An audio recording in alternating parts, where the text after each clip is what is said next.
مافی ژنان لە لۆژیکی کاندیدەکانی هەڵبژاردننی سەرۆک کۆماریدا. سەعید جەلیلی کاندیدی بەرەی کۆنەپەرستی مۆتسڵەق و مەسعود پزیشکیان کاندیدی بەرەی کۆنەپەرستی ڕێژەیی بۆ پۆستی سەرۆک کۆماری لەسەر بابەتەکانی پەیوەست بە ژنان هەڵوێستی خۆیان دەربڕیوە.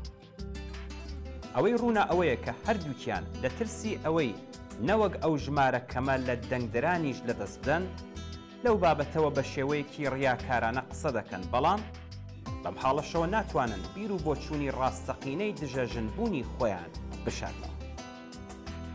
پزیشکیان بەڕوونی و ڕاشکاوانە قسە لە دژایەتی لەگەڵ یاسای کۆنەپەرستانەی عیفاف و حیجاب کە لەلایەن مەجلیسەوە ڕەوانەی شۆڕای نیگاهبان کراوە و هەروەها باس لە کۆتایی هێنان بەو گوشارانە ناکات کە بە مەبەستی سەپاندنی حیجابی ئیجباری لە دژی ژنان بەکاری دەهێن و لەم بابەتەوە زمانی نایەتە گۆ.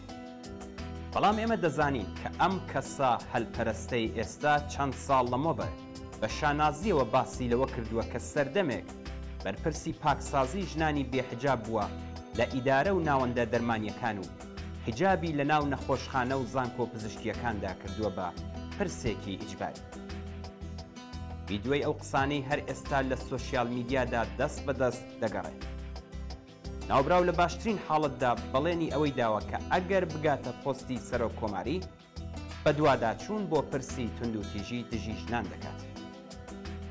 هەر لە ئێستاوە پێشبینی ئەوە دەکرێت کە ئەم بەڵێنی سەرخەرمانە ئەگەریش ئیرادەیەک هەبێت بۆ جێبەجێکردنی چۆن لەگەڵ بربەستی بەهێزی پیاو سالاران لە مەجلس و شۆڕای نیگاهبان و وەلایەتی فەقیه بەرەوڕوو دەبێتەوە و شکست دەهێنێت. بەڵام جەلیلی بە پێچەوانەی کاندیدەکەی ترەوە بە ئاشکرا دیفاع لە حیجابی ئیجباری و گەشتی ئێرشاد و یاساکانی دژ بە ژنان دەکات. کارگەشتۆتە ئاستێکە مەریەم ئەشرەفی بوو دەرزی لە ستادی هەڵبژاردننی جەلیلی و وەک نێونەری ناوبراو لە لێدوانێکی قێزەوەندا وتوێتی ئەگەر ژنێک حیجاب ڕەچاو نەکات و لەلایەن پیاوێکەوە دەستدرێژی سێکسی بکرێتە سەر، مافیەوەی نییە کە سکاڵا و گلەی و گازەندە بکات، چونکە بەڕای ناوبراو ئەوە ژنە بێ حیجابەکەیە کە بۆتە هۆی بروژاندنی هەستی سێکسی پیاوەکە. جەنابی جەلیلیش لە ڕاستیدا بە بێدەنگبوون لە ئاس ئەم لێدوانەی نێونەرەکەی دیفاع لەو بۆچوونە دەکات. جەلیلی هەروەها وتوێتی کە لە سایەی فەرهەنگی ئیسلامیدا ژنان لە ماڵەوە منداڵ گەلێکیان پەروەردە کردووە کە گەیشتوونەتە پلە و پایەی زانستی و فەرهەنگی و کۆمەڵایەتی بەرز. ئەڵبەتە ئەو بە پێویستی دەزانێت کە خۆی لە نەفامی بدات ئەگینا زۆربەی هەرە زۆری ئەو ژنانەی کە پلە و پایەی زانستی، ئاکادیمی، سیاسی، وەرزشی یان هونەریان بەدەستهێناوە لە دژایەتی لەگەڵ حکوومەتی ئیسلامی و شێوازە سەرکوتگەریەکانیدا پێگەی خۆیان بەرز کردوێتەوە. ئەوان هەر بەم هۆیەوە کەوتونەتە بەر لێکۆڵینەوەی بیر و باوەڕ سوکایەتیان پێکراوە و زیندانی کراون خۆیان بە ناچاری وڵاتیان جێهێشتووە.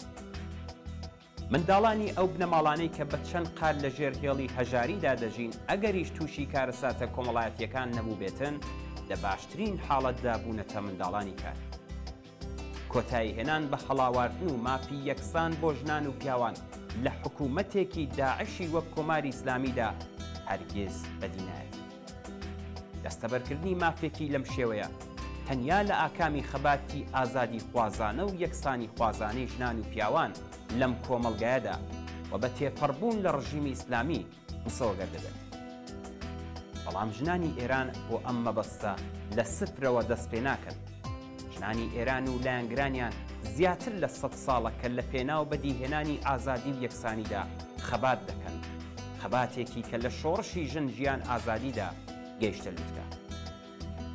حکوومەتی ئیسلامی هەر لە سەرەتای هاتنە سەرکاریەوە هەوڵیدا بە کەڵک وەرگرتن لە خوراافاتی مەزهەبی و بوونی پیاو سالاریەکی سەرسەخت لە کۆمەلگادا ژنان ناچارکەن کە پێگەی ژێردەستەیی خۆیان قبول بکەن.